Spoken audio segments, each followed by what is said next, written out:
नमस्कार दोस्तों, आपका बहुत बहुत स्वागत है आपके अपने यूट्यूब चैनल में।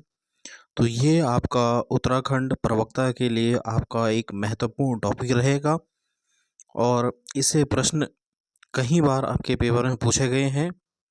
ये है आपका उत्तराखंड की जानकारी के अभिलेखीय स्रोत, यानी जितने भी आपके अभिलेख हैं वो हम इस वीडियो में देखेंगे कि जितने भी आपके जो राजाओं के अभिलेख हैं या फिर पुराने जितने भी आपके अभिलेख मिले हैं वह हम इस वीडियो में देखेंगे।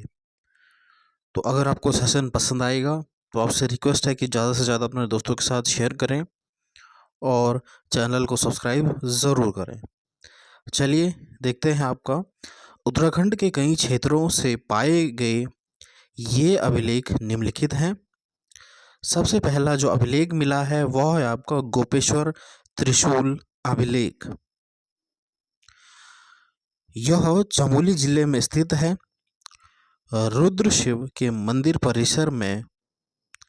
परिसर से अभिलेख त्रिशूल प्राप्त हुआ है। ठीक है, ये जो है आपका गोपेश्वर जो है वह आपका कहाँ है, चमोली में है। और जो आपका रुद्रनाथ मंदिर है, सॉरी, जो आपका गोपेश्वर में आपका गोपीनाथ मंदिर है, वहाँ आपका जो है मंदिर परिसर में यह अभिलेख मिला है।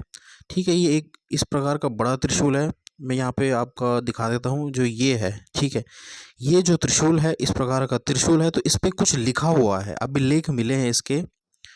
तो देखते हैं हम किस किस के अभिलेख है इसमें। इसकी विशेषता क्या है कि इसमें प्राचीन शासक जो हैं स्कंदनाथ, विभुनाथ, अंशुनाथ और गणपति नाग का नाम है। बहुत इंपॉर्टेंट है, यहाँ पे अलग अलग हैं। ठीक है, तो इसमें कितने राजाओं के नाम मिले हैं? एक स्कंदनाथ है, विभुनाथ है, अंशुनाथ है और एक गणपति नाग है। ये चार आपके राजाओं के नाम इस जो है अभिलेख से प्राप्त हुए हैं। नेपाली राजा अशोकचल का नाम भी इस अभिलेख में है। ठीक है, जो आपका नेपाल के राजा उस समय थे अशोकचल, उनका नाम भी इस जो है अभिलेख, जो त्रिशूल अभिलेख है उसमें अंकित है। और आपका गोपेश्वर का जो प्राचीन नाम है वह क्या है, गोस्थल है। ठीक है, ये जो त्रिशूल मिला है ये मिला आपका गोपीनाथ मंदिर में। ठीक है, गोपीनाथ मंदिर में। ठीक है, क्योंकि ये जो आपका जो रुद्रनाथ की जो डोली है वह क्या होती है आपकी 6 महीना आपका रुद्रनाथ में रहती है और 6 महीना आपका गोपीनाथ गोपेश्वर में रहती है। ठीक है, तो ये भी आपको ध्यान में रखना है कि गोपीनाथ मंदिर से हमें क्या है, त्रिशूल अभिलेख मिला हुआ है जिसमें आपके चार राजाओं के नाम है स्कंदनाथ, विभुनाथ, अंशुनाथ और गणपति नाग। और एक नेपाली जो आपका राजा है अशोकचल, उनका नाम भी आपको क्या है उस त्रिशूल में आपका प्राप्त होता है। ये है आपका जो है गोपेश्वर का जो है आपका ये त्रिशूल है, इसी पे आपका जो है वह क्या है अभिलेख लिखा गया है। ठीक है, यह आपका जब आप गोपीनाथ मंदिर जाएंगे तो मंदिर परिसर के वहाँ पे ही आपको जो है यह त्रिशूल देखने को मिलेगा। चलिए आप देखते हैं आपका अब सबसे महत्वपूर्ण आपका शिलालेख कौन सा है। ये आपका कालसी शिलालेख। ठीक है, टोंस नदी व यमुना नदी के संगम पर कालसी नामक स्थान पर यह शिलालेख प्राप्त हुआ है। ठीक है, तो अब आपसे पूछा जाएगा कालसी नामक स्थान से कौन सी नदी बहती है, तो ये क्या है, टोंस और यमुना नदी का जो संगम होता है वहाँ पे आपका कालसी है। और यहाँ से हमें क्या है, एक शिलालेख प्राप्त हुई है। इस अभिलेख की खोज 1860 में जॉन फॉरेस्ट ने की थी। बहुत इंपॉर्टेंट प्रश्न है, आपसे पूछा जा सकता है कि कालसी जो अभिलेख है, शिलालेख है, उसका जो आपका सबसे पहली खोज किसने करी थी, तो 1860 में जॉन फॉरेस्ट ने इसकी खोज करी थी। इसकी भाषा भी पूछी जाती है कि भाषा क्या है इसकी, तो इसकी भाषा आपका प्राकृत और इसकी लिपि है आपका क्या है, ब्राह्मणी लिपि है। ठीक है, ये भी आपको ध्यान में रखना है कि आपसे पूछा जाता है कि कालसी का जो शिलालेख है उसकी लिपि कौन सी है, तो लिपि हो जाएगी ब्राह्मणी लिपि और भाषा हो जाएगी प्राकृत भाषा। बहुत इंपॉर्टेंट ये प्रश्न है आपका। और 1860 में जो है जॉन फॉरेस्ट ने इसकी खोज करी थी। अगला देखते हैं अब हम इसकी विशेषता क्या है? इस अभिलेख में सम्राट अशोक ने घोषणा की है कि मनुष्यों एवं पशुओं की चिकित्सा की व्यवस्था की गई है। ठीक है। और यह अभिलेख जो है, कालसी का जो अभिलेख मिला है, वह किसको समर्पित है? यह आपका क्या है? सम्राट अशोक के लिए समर्पित है। बहुत बार प्रश्न पूछा जाता है कि जो आपका कालसी का शिलालेख है, जो अभिलेख है, वह किसके समर्पित है? तो वह आपका राजा अशोक के लिए है। और उसमें उन्होंने क्या बताया गया है कि मनुष्यों एवं पशु की चिकित्सा की व्यवस्था के लिए उन्होंने क्या है, उसमें कुछ लिखा है। ठीक है। ये इस प्रकार का आपको जो है, ये आपका कालसी का शिलालेख है। इस प्रकार से आप देख सकते हैं, इसमें कुछ लिखा हुआ है। ठीक है। तो ये किसका है? आपका राजा अशोक का है। अगला देखते हैं अब हम। अगला अभिलेख जो हमें मिला है, वह मिला है हमें राजकुमारी ईश्वरा का अभिलेख। देहरादून के जौनसार भावर क्षेत्र के लाखा मंडल में स्थित कैलाश मंदिर में यह स्थापित है। ठीक है। किसका अभिलेख? राजकुमारी ईश्वरा का अभिलेख। हमें कहाँ से मिला है? आपका देहरादून के जौनसार भावर क्षेत्र से मिला है। लाखा मंडल से यह जो है राजकुमारी ईश्वरा का अभिलेख प्राप्त हुआ है।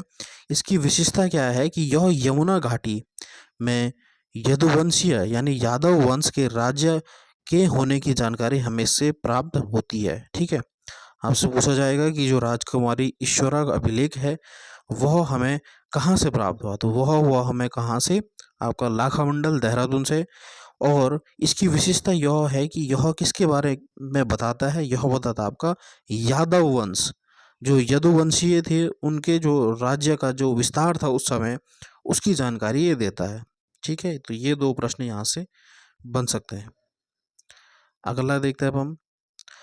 अगला है आपका बागेश्वर अभिलेख। यह कहाँ से मिला है? यह मिला है बागेश्वर में स्थापित है।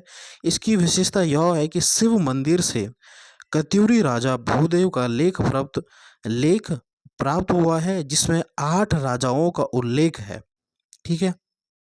जो आपका बागेश्वर मंदिर है, जो भगवान शिव को समर्पित है। ठीक है। यहाँ से क्या है, यहाँ पे आपके लिए जो है, उस टाइम जो राज था वो था कत्यूरी राजाओं का। आप आने वाली सीरीज में पढ़ेंगे कि कितने आपके राजा हुए थे, कितना आपके चंद वंश, पंवार वंश, फिर उसके बाद गोरखा। ठीक है। ये आपकी बात की बातें हैं। तो वहाँ से क्या हुआ था कि जो कत्यूरी राजा थे भूदेव, उनका क्या एक लेख प्राप्त हुआ है, जिसमें उन्होंने क्या है 8 राजाओं का वर्णन किया है। 8 राजाओं का उल्लेख मिलता है। ठीक है। इस शिलालेख के अनुसार प्रथम कत्यूरी शासक जो था, वह क्या था? बसंत देव था। ठीक है। अगर आपसे प्रश्न पूछ दिया जाएगा कि किस शिलालेख से यह हमें मिलता है कि प्रथम कत्यूरी शासक जो है वह क्या है? बसंत देव है, तो ये हो जाएगा आपका बागेश्वर अभिलेख। और किस राजा का था ये था आपका भूदेव का। ठीक है। तो इस शिलालेख के अनुसार आपका प्रथम कत्यूरी राजा कौन था? बसंत देव था। और अलग अलग इतिहासकार जो रहते हैं, उन्होंने अलग अलग कहा है कि जो कत्यूरी शासक है वह अलग अलग कहा है, लेकिन इस शिलालेख के अकॉर्डिंग जो है, वह क्या है? आपका कत्यूरी शासक जो है वह क्या था? बसंत देव था। ये भी आपको ध्यान रखना है, पहला कत्यूरी शासक। ठीक है। तो ये 3 आपके महत्वपूर्ण बिंदु इससे हो गए आपके बागेश्वर अभिलेख से। अगला है आपका पांडुकेश्वर ताम्रपत्र। ठीक है। बद्रीनाथ के निकट है। पांडुकेश्वर कहाँ पड़ता है? आपका चमोली, बद्रीनाथ के पास। इसकी विशेषता क्या है कि पांडुकेश्वर मंदिर के निकट 4 ताम्रपत्र, कितने ताम्रपत्र? 4 ताम्रपत्र प्राप्त हुए हैं, जिसमें कत्यूरियों की राजधानी कार्तिकेयपुर का उल्लेख मिलता है। ठीक है। जो आपका पांडुकेश्वर ताम्रपत्र मिला है, जो आपको बद्रीनाथ के निकट है, उसमें क्या है? आपका कत्यूरी राजा, क्योंकि पहले आपका जो है सबसे पहले कत्यूरी ने राज किया था, और इनकी राजधानी कार्तिकेयपुर यानी जो जोशीमठ का इलाका हुआ, उस जो राजधानी थी कार्तिकेयपुर का उल्लेख मिलता है। ठीक है। कत्यूरियों की राजधानी का कार्तिकेयपुर का उल्लेख मिलता है। ठीक है। ये मैंने आपको अंडरलाइन कर दिया, बहुत इंपॉर्टेंट है। पूछा जाएगा कि आपसे कितने ताम्रपत्र प्राप्त हुए हैं, तो 4 ताम्रपत्र प्राप्त हुए हैं आपका पांडुकेश्वर मंदिर से। कत्यूरी की राजधानी, इसमें कार्तिकेयपुर का उल्लेख मिलता है। इन ताम्रपत्रों का उल्लेख ललित सुर ने किया था। और किस राजा ने इसका उल्लेख किया था? ललित सुरदेव जो आपका था। कि आप आगे पढ़ेंगे हम इन राजाओं के बारे में। तो इन ताम्रपत्रों का उल्लेख जो है वह क्या है, ललित सुर ने किया था। चलिए अब अगला ताम्रपत्र देखते हैं आपका धारसिल शिलालेख। आपका जो है रुद्रप्रयाग से केवल एक शिलालेख आपको मिला है, वह है आपका धारशिल शिलालेख। यह उखीमठ में स्थापित है। इसकी विशेषता यह है कि पंवार शासक अनंतपाल का यहाँ से हमें क्या है, एक अभिलेख प्राप्त हुआ है। आपको ध्यान में रखना है कि रुद्रप्रयाग के धारशिल उखीमठ इलाके से हमें क्या है, एक पंवार शासक जो है, पंवार शासक थे, ठीक है, उनका अनंतपाल जो थे उनका क्या है, एक अभिलेख प्राप्त हुआ है। गढ़वाल क्षेत्र से प्राप्त सबसे प्राचीन अभिलेख यह है। अगर आपसे पूछा जाएगा कि गढ़वाल क्षेत्र का जो सबसे प्राचीन अभिलेख है, सबसे पुराना अभिलेख है, वह किस राजा का है, तो वह है आपका अनंतपाल का। और ये कहाँ है आपका, ये आपका धारशिल शिलालेख उखीमठ में। ठीक है, ये भी आपको ध्यान में रखना है, बहुत इंपॉर्टेंट है ये आपके अभिलेख।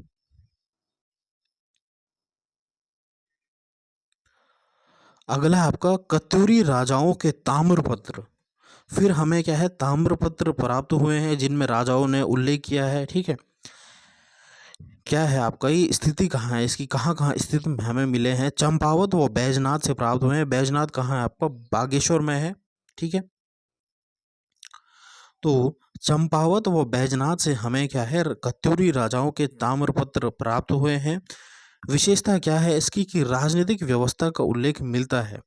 इन जो आपके कत्यूरी राजाओं हैं, राजा थे, उनका जो है हमें क्या है, इन ताम्रपत्रों से यह पता लगता है उनकी राजनीतिक व्यवस्था जो है उसका हमें क्या है, उल्लेख मिलता है। ठीक है, तो ये दो पॉइंट आपके महत्वपूर्ण बन गए कि जो आपका कत्यूरी राजाओं के जो ताम्रपत्र हैं वह कहाँ से मिले, आपके चंपावत व बैजनाथ से प्राप्त हुए हैं। और इनकी विशेषता यह है कि राजनीतिक व्यवस्था का उल्लेख इन ताम्रपत्रों से मिलता है। ये आपका एक ताम्रपत्र यहाँ पे मैंने लाया आपके लिए। ठीक है, ये आप देख सकते हैं, इस प्रकार का जो ताम्रपत्र आपका मिला है आपका। ठीक है, अगला देखते हैं अब हम। अगला जो शिलालेख मिला है वह हमें मिला है आपका अनसुया देवी शिलालेख। यह कहाँ है आपका, यह आपका जो मंडल है आपका, जो आपका गोपेश्वर से आगे मंडल हुआ, चमोली में स्थित है। ठीक है, चमोली जनपद के मुख्यालय गोपेश्वर की आगे यह स्थित है। इस अभिलेख का समय 6वीं शताब्दी माना गया जाता है। ठीक है, यहाँ से भी हमें क्या है, एक अभिलेख प्राप्त हुआ है।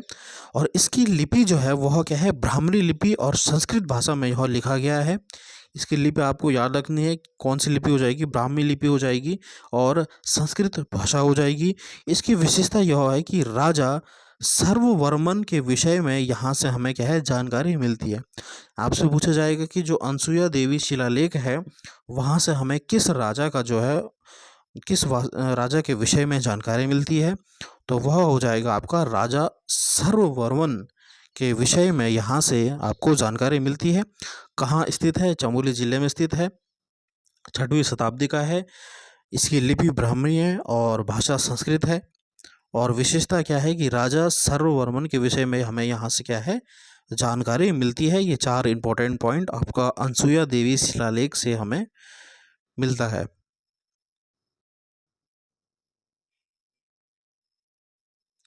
अगला देखते हैं अब हम मणदेव का शिलालेख। ठीक है, ये कहाँ मिला हमें, ये मिला आपका रुद्रप्रयाग जनपद गुप्त काशी में नाला नामक स्थान पर हमें ये प्राप्त हुआ है। ठीक है, कहाँ मिला आपका मणदेव का शिलालेख, ये मिला है आपका रुद्रप्रयाग जनपद उत्तरकाशी में नाला नामक एक स्थान में प्राप्त हुआ है।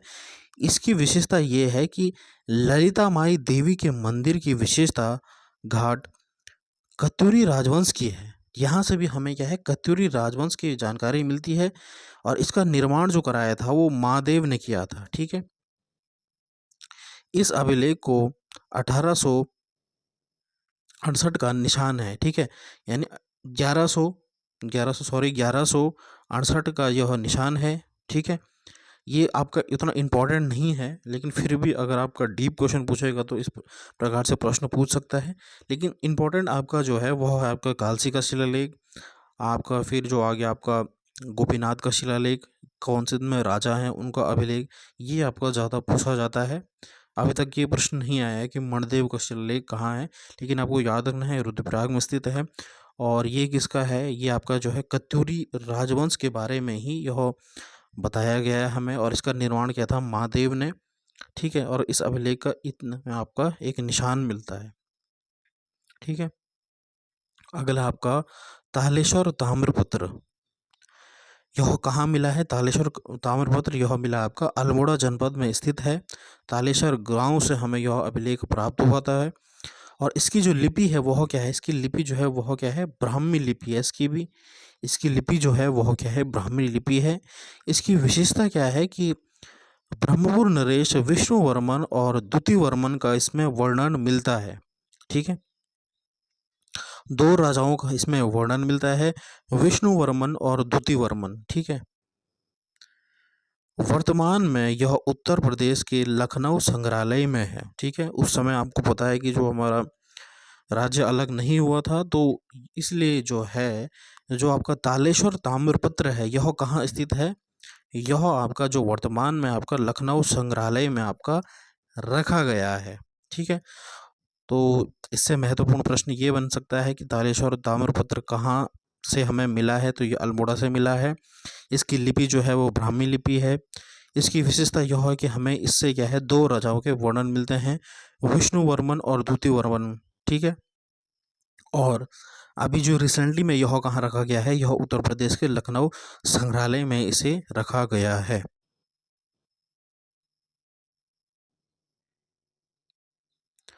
बाड़ाहाट शक्ति स्तंभ, और ये बाड़ाहाट किसका प्राचीन नाम है आपसे पूछा जाएगा, तो बाड़ाहाट जो है वह क्या है? उत्तरकाशी का आपका प्राचीन नाम है। पहले उत्तरकाशी को क्या बोलते थे? आपका बाड़ाहाट बोलते थे। ठीक है, तो इसका मतलब क्या है? यह कहाँ स्थित है? आपका जो बाड़ाहाट शक्ति स्तंभ है यह आपका उत्तरकाशी में स्थित है। और उत्तरकाशी में कहाँ? जो आपकी काशी विश्वनाथ मंदिर का जो आपका में यह आपका जो है शक्ति स्तंभ स्थापित है। आपने एक त्रिशूल देखा होगा। ठीक है, आपका जो काशी विश्वनाथ मंदिर जो आपका उत्तरकाशी में है, वहाँ पे आपने एक त्रिशूल देखा होगा, एक बड़ा सा त्रिशूल। ठीक है, उसी का बात चल रही है यहाँ पे। यह क्या है? एक शक्ति स्तंभ है। और इसकी विशेषता यह है कि इस त्रिशूल में 3 श्लोक हैं। ठीक है, आपसे पूछा जाएगा कि इस जो है आपका बाड़ाहाट शक्ति स्तंभ जो है, यहाँ से जो त्रिशूल मिला उसमें कितने श्लोक हैं? 3 श्लोक हैं। और प्रथम श्लोक में यह है कि गणेश द्वारा इस शिव मंदिर का जो है निर्माण करवाया गया। ठीक है, कि उसके पहले श्लोक में हमें ये प्राप्त होता है कि जो गणेश हैं उनके द्वारा जो है यह काशी विश्वनाथ मंदिर उत्तरकाशी का क्या है? बनाया गया है, इसका निर्माण हुआ है। ठीक है, तो ये इससे कुछ महत्वपूर्ण पॉइंट हो गए। ये आपका जो त्रिशूल अभिलेख है जिसे हम शक्ति स्तंभ बोल रहे हैं, ये आपका मिला है। ठीक है, इसी में हुआ क्या है? अभिलेख हमें प्राप्त हुए हैं। तो कैसी लगी आपको ये क्लास? ज़रूर कमेंट करें। इन वीडियोस को बनाने में बहुत मेहनत लग रही है, तो आपसे रिक्वेस्ट है कि चैनल को सब्सक्राइब ज़रूर करें और अपने दोस्तों के साथ ज़्यादा से ज़्यादा शेयर करें, लाइक करें, कमेंट करें, शेयर करें, सब्सक्राइब करें। धन्यवाद। जय हिंद।